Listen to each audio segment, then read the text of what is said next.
Bueno, en esta clase de fisiología digestiva vamos a concentrarnos en las funciones secretoras del aparato digestivo. Quien les habla es Andrés Burqueviale, profesor titular ordinario de las asignaturas Anátomo-Fisiología 1 y 2, correspondientes a las carreras de Enfermería, Kinesiología y Obstetricia del Instituto de Salud Comunitario de la Universidad Nacional de Burlingame. ¿Qué tipo de secreciones va a desarrollar nuestro tubo digestivo? Secreción de saliva, secreción de jugo gástrico, secreción de jugo pancreático, secreción de bilis, secreciones del intestino delgado y secreciones de moco en el intestino grueso. Ya habíamos visto la anatomía, habíamos visto las características del movimiento que desencadenan ante la ingesta de un alimento, ya sea líquido o sólido. Principios generales, ¿sí? ¿Por qué el tubo digestivo empieza a secretar? El gran estímulo es la alimentación. El gran estímulo es la alimentación. Hay estimulación, dice, táctil, química y distensión de la pared gastrointestinal. Táctil a partir de las papilas gustativas que tiene nuestra lengua, ya fueron descritas oportunamente, que reconocen los sabores. También hay una estimulación táctil de la mucosa pituitaria en el contexto de los aromas o perfumes que pudieran tener los alimentos. La estimulación química por la composición química de esos alimentos. Y eso desencadena la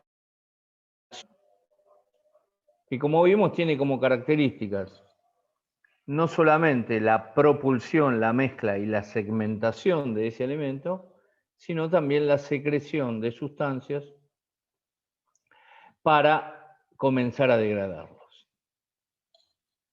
Y acá es importante recordar quiénes intervienen en esta cuestión, y esto es el sistema nervioso autónomo a través de dos estimulaciones, la estimulación parasimpática y la estimulación simpática. La parasimpática aumenta la velocidad de secreción glandular, con excepción del delgado y la porción proximal del intestino grueso. La simpática tiene un doble efecto, ¿sí? Por un lado, genera un aumento mínimo y por el otro lado, en las glándulas con secreción máxima, reduce la secreción por reducción de riego, es decir, censa cuando ya la glándula, ante la estimulación parasimpática, ha secretado la sustancia que después vamos a describir en cada uno de los órganos. Otra cosa que muestra la filmina es, ¿sí? En este caso, ahí está la señorita comiendo la manzana, aparece el estímulo táctil, el estímulo químico, y esto se censa a nivel del tronco encefálico, en los núcleos salivales superior e inferior, y en el llamado núcleo del tracto solitario. Y quienes intervienen en este escenario es el nervio glosofaríngeo, recordar la primera clase, que era el que daba inervación a la lengua, no solamente para su capacidad motora, sino para su capacidad sensitiva, y el nervio facial, que es el que va a estimular las glándulas salivales para la secreción propiamente dicha. Lo mismo va a suceder con el hígado a partir de la producción y secreción de bilis para almacenamiento en la vesícula biliar. Aquí vemos lo que alguna vez desarrollamos, como es el territorio de los sabores, lo voy a correr un poquito, en la lengua, ¿sí? En la lengua. ¿Dónde ubico el amargo? En el tercio posterior. El ácido y el agrio en el tercio posterior. El quinto gusto o umami en el centro. El salado en los 2 tercios anteriores y el dulce en la zona de la punta de la lengua. Eso fue descrito oportunamente. Y entonces, ante este escenario, empiezo a secretar saliva. ¿Sí? ¿Quiénes son las secretoras de saliva? Las glándulas salivales, las submaxilares, las sublinguales y la parótida. ¿Sí? Las sublinguales, las submaxilares y la parótida.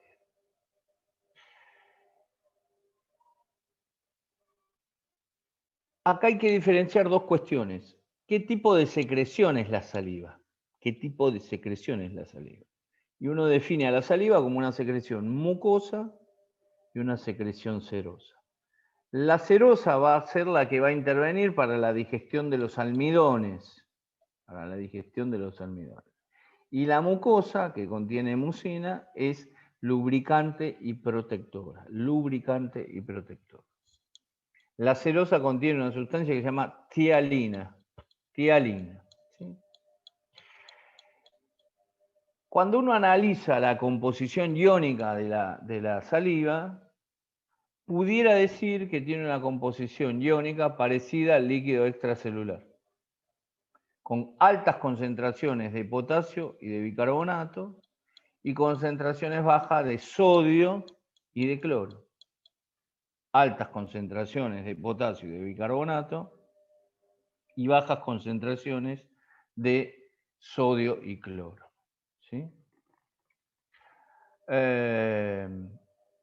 ¿Y por quién está regulada esta secreción salival? Lo veíamos. Está regulada por señales parasimpáticas, los famosos núcleos salivales, los vuelvo a mostrar acá. Perdón, se me fue. Y el núcleo del tracto solitario en el tronco del encéfalo. ¿Sí? En el tronco del encéfalo. También puede estimularse por centros de salivación superiores, la imaginación y los sentidos. Esto es, usted imagina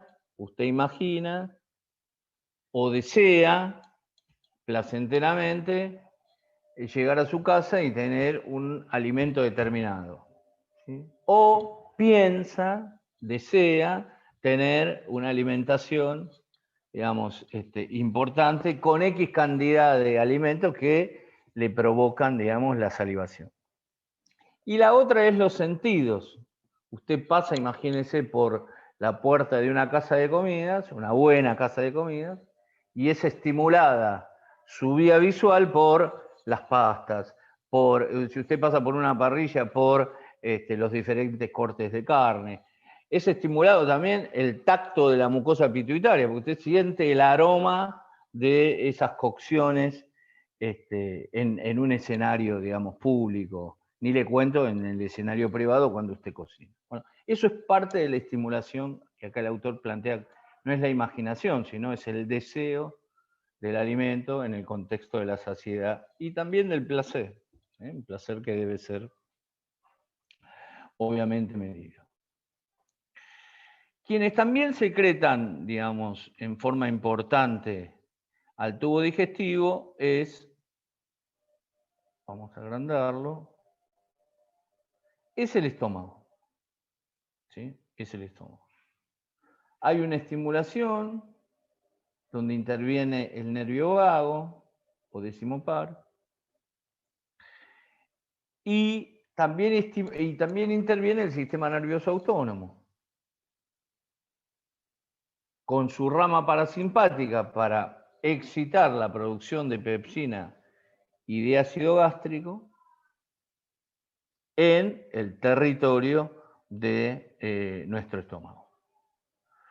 El estómago va a tener momentos de la fase cefálica mediada por el vago, la fase gástrica, donde tengo reflejos nerviosos, reflejos vagales y estimulación para la gastrina, que vimos en la clase anterior a qué se dedicaba, y una fase intestinal, mecanismos nerviosos y hormonales para el traspaso de este contenido gástrico a la primera porción del duodeno.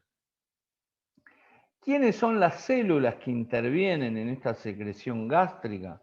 Las células parietales, ¿sí?, que van a secretar en la luz de la célula el ácido gástrico. Ese ácido gástrico contiene ácido clorhídrico con una concentración de 155 milequivalentes por litro, cloruro de potasio, 15 milequivalentes por litro, y cloruro de sodio, aproximadamente unos 10 milequivalentes por litro. ¿Por qué necesito ácido clorhídrico y la pepsina? Para la digestión de las proteínas. Para la digestión de las proteínas. La famosa pepsina tiene un precursor que se encuentra inactivo y que es activado ante la presencia, y mejor dicho, ante la secreción de ácido clorhídrico, que es el activador del precursor de la pepsina, una sustancia llamada pepsinógeno, que, valga la redundancia, se activa en el contexto de la digestión proteica. ¿Qué otra secreción, digamos, nos dan las células parietales? Producen lo que denominamos factor intrínseco. Este factor intrínseco es importante ¿para qué? Para la absorción de la vitamina B12, ¿sí? De la vitamina B12. Fíjense cómo, ¿sí? Fíjense cómo, acá hay un cuadrito, ahí muestra la cuestión del quimo y del jugo gástrico, ¿sí?, y las excreciones y estimulaciones simpáticas y parasimpáticas. ¿Qué factores estimulan la secreción gástrica? ¿Qué factores estimulan? Básicamente un neurotransmisor llamado acetilcolina, una hormona digestiva llamada gastrina y una sustancia llamada histamina, ¿sí? La acetilcolina estimula la secreción de pepsinógeno, ácido clorhídrico y moco. Cuando hablo de moco no hablo del moco infectivo, no hablo del moco respiratorio. ¿A qué se le llama moco? A ese componente a predominio acuoso, es decir, agua, que comparte estas sustancias y forman en los diferentes escenarios y trayectos del tubo digestivo las secreciones propias del tubo digestivo. La gastrina y la histamina estimulan sobre todo la producción de clorhídrico, ¿sí? Habíamos visto que las células G iban a secretar la gastrina.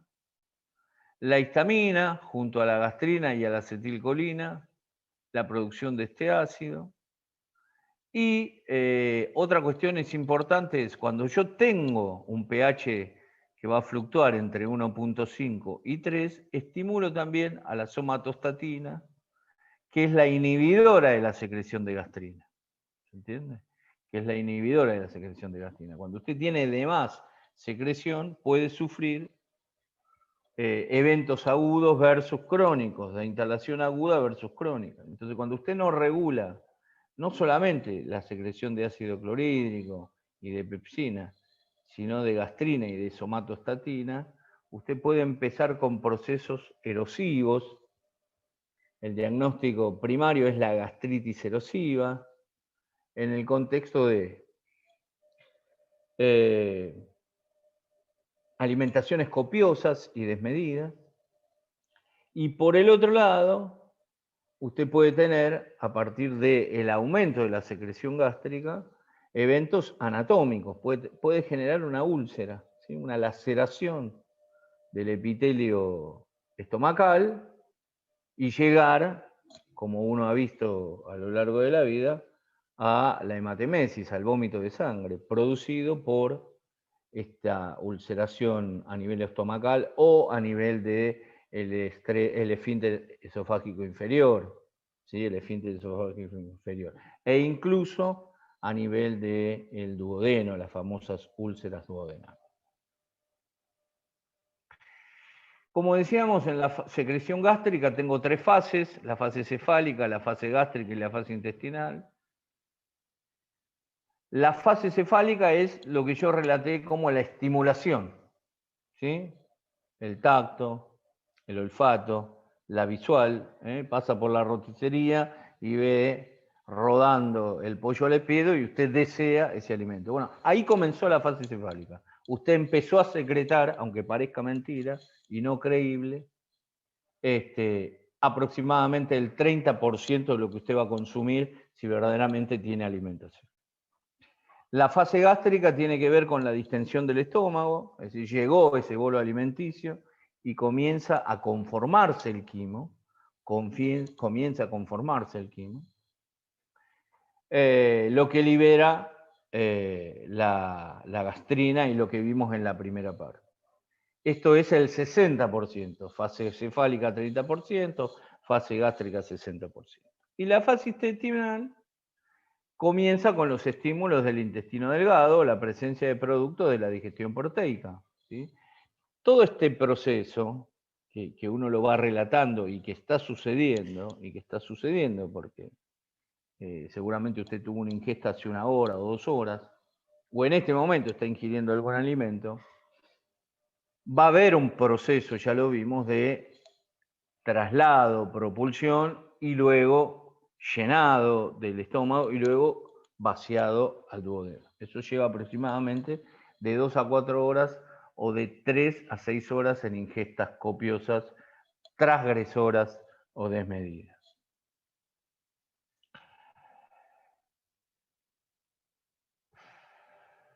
Bien, esto está bien. ¿Quién más interviene en el escenario de las secreciones del tubo digestivo? El páncreas, ¿sí? El páncreas. El páncreas va a ser el gran responsable de secretar bicarbonato y enzimas digestivas, ¿sí? Las más importantes son la tripsina y la quimiotripsina, la tripsina y la quimiotripsina, y aquellas que van a estar con la función de la digestión de los glúcidos, la amilasa pancreática, ¿sí? La amilasa pancreática, que es tal vez la más preponderante junto a la lipasa, que va a dar la digestión de los lípidos, y la quimio, la tripsina y la carboxipeptidasa. Incluso es marcadora a partir de una prueba de sangre de un proceso infeccioso versus inflamatorio de esa glándula llamada páncreas. Usted toma una muestra de sangre y pide básicamente un ionograma, cómo está la concentración de sodio, potasio y cloro, un hepatograma para saber cómo están las enzimas hepáticas y la bilirrubina total, directa e indirecta, y la amilasa. ¿Sí? Entonces, en contextos de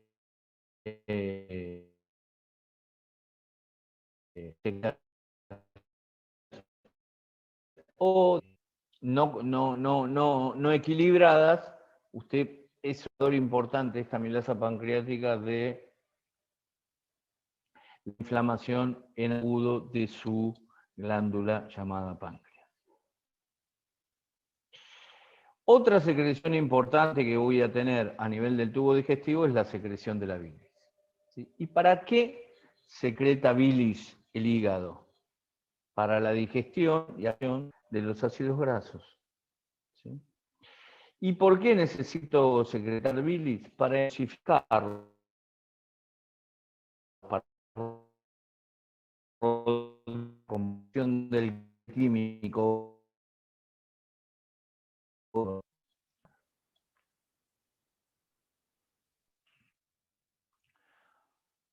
Otra secreción importante en nuestro tubo digestivo es la secreción de la bilis por parte del hígado. ¿Para qué nuestro hígado secreta bilis? Para la digestión y absorción de grasas. ¿Sí?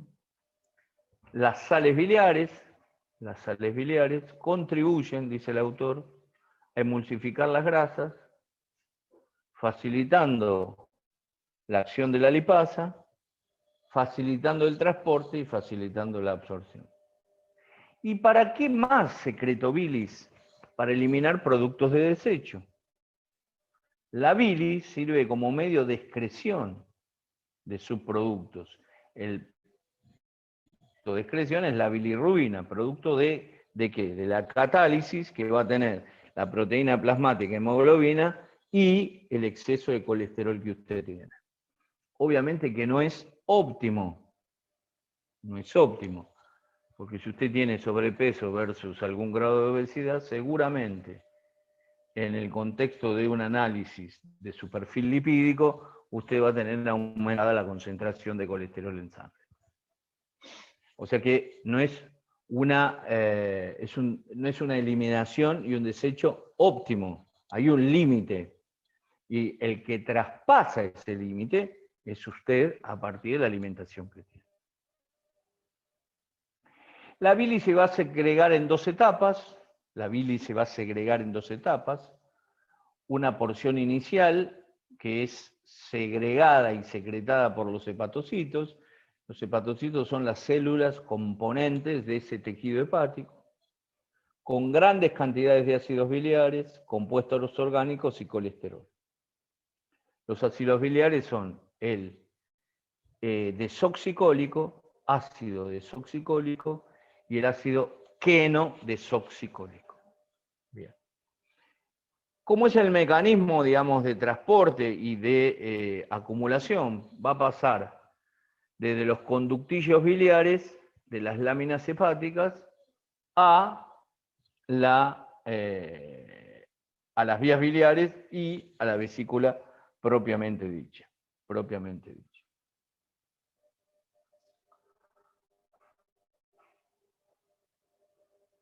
También es importante reconocer en la bilis un componente acuoso de sodio y de bicarbonato. No solamente para la emulsificación de esos ácidos grasos, sino también en el socorro y en la ayuda del quimo gástrico que ha pasado al duodeno y que necesita cambiar el pH. En realidad tiene que volverse ese pH menos ácido hasta ser alcalino. ¿Dónde se concentra la bilis? Básicamente, hasta 5 veces se va a concentrar en la vesícula biliar. ¿Y cómo es que la vesícula biliar responde para liberar esa bilis? Para empezar a contraerse y liberar esa bilis mediante el conducto cístico, que en unión con el conducto hepático forman el conducto colédoco, que desemboca en la cara posterior de la segunda porción del duodeno, en la ampolla duodenal, que en la vieja literatura tiene el nombre de ampolla de Watt. ¿Cuál es el estímulo? La colecistoquinina. La colecistoquinina sensa que usted necesita digerir grasas, ¿sí? Necesita digerir grasas y también necesita absorberlas, y es la que va a estimular la contracción peristáltica de esa vesícula biliar. Y también la otra cosa que va a hacer es, esa ampolla duodenal tiene un esfínter. Siempre los esfínteres por presión están cerrados. Ante el estímulo de la desembocadura de esa bilis, el esfínter duodenal o esfínter de Olli se relaja para permitir el volcado de la bilis a el duodeno. Bien, ¿cómo son las secreciones del intestino delgado? Otra secreción que agrego a mi aparato digestivo. Bien, hay unas glándulas intestinales, que algunos le ponen nombre, las llamadas glándulas de Brunner, segregan moco alcalino al intestino delgado y se estimulan ¿por qué? Por estímulos táctiles o irritantes, por estimulación vagal y por estímulo de las hormonas gastrointestinales, que ahora vamos a ver. Este moco, fíjese que dice acá, es importante, este moco alcalino protege la pared duodenal de su digestión por el jugo gástrico. ¿Sí? Entonces, el bicarbonato del páncreas es la bilis, es la amilasa pancreática, es la lipasa pancreática, es la carboxipeptidasa. Uno va sumando, digamos, aliados para esta alcalinización de ese contenido gástrico que pasó al duodeno.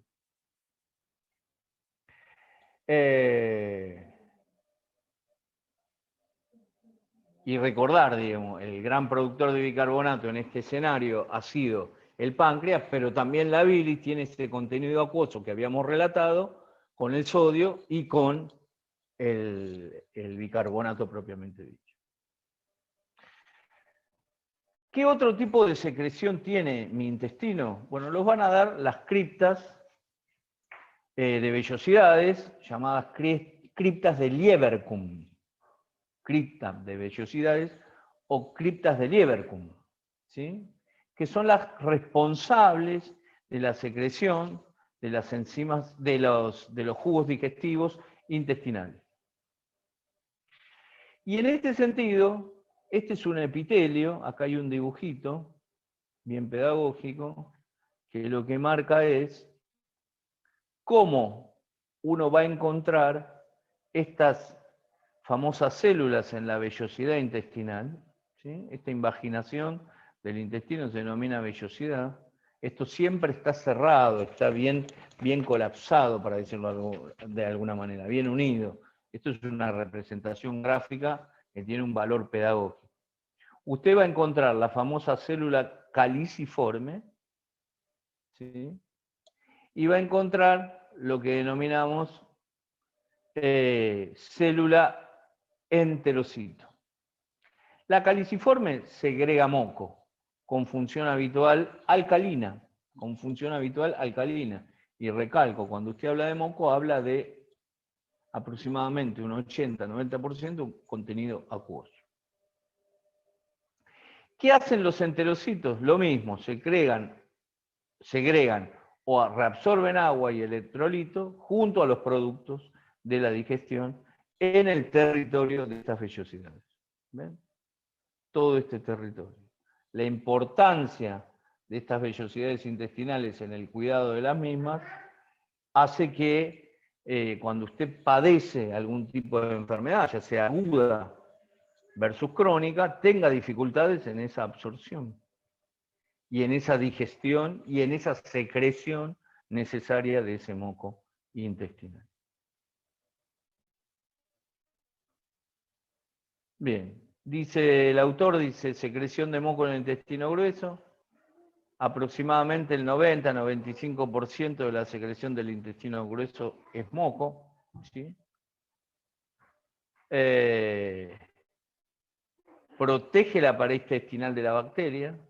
Usted recuerde que va a empezar a consolidar, va a haber todo un viaje que se va a consolidar como una materia semilíquida en el colon sigmoideo. Del colon sigmoideo por propulsión va a llegar al recto y ahí va a tomar la consistencia definitiva de heces o materia fecal. ¿Sí? Usted va a tener un componente bacteriano y de desecho de esa materia fecal. Pudiera tener algo más, pudiera tener parásitos, pudiera tener el glóbulo rojo, podría tener X, pero digo, globalmente, en un contexto de una alimentación equilibrada, ordenada y sin ninguna dificultad en sus vellosidades intestinales, usted va a tener que generar todo ese recorrido para la formación definitiva del producto de excreción.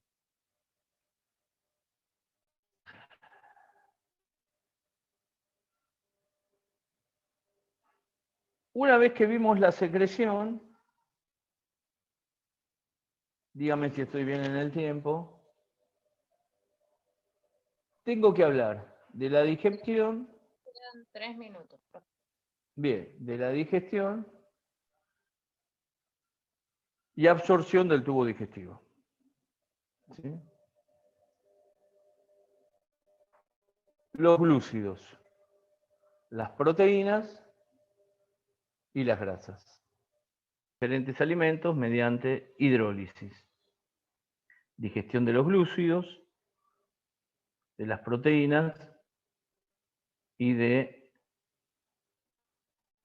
los ácidos grasos. Acá está, perdón. Ahí está.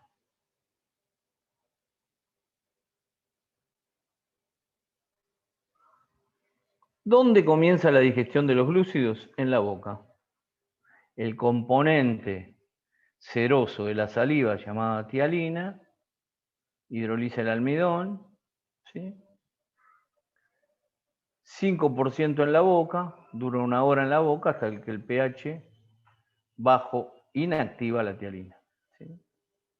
La tialina pancreática tiene similar función en el jugo pancreático y la glucosa representa normalmente el 80% de la difusión, de la digestión de los lípidos, de los glúcidos, perdón.